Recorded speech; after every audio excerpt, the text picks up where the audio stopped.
I had a lot of thoughts. I had a lot of opinions. And I was willing to share those readily. And working with Indira over the years, I have learned about myself, my real self, my true self. Well, the first experience I had really with my mind running away with me personally was I went through some serious spinal surgery. It took me a year to recover.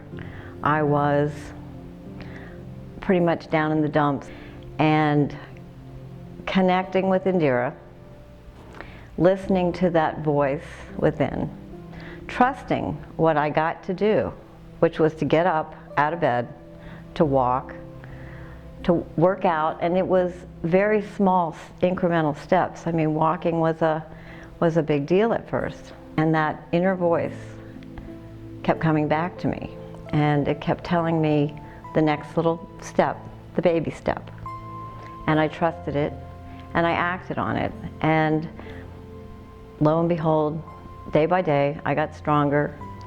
I was actually at one point in a wheelchair during the surgeries. So I came a long way back, and I don't know, I really don't know how it would have turned out if I had done it differently, because I don't know differently now. This is a way of life for me to trust myself, to hear that voice, to take the actions.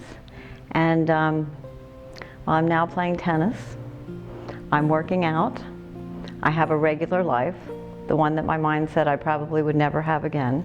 I now incorporate this conversation of listening, trusting, and acting upon what I get in every area. No matter what life brings, this is something you can always go to and something you can always trust.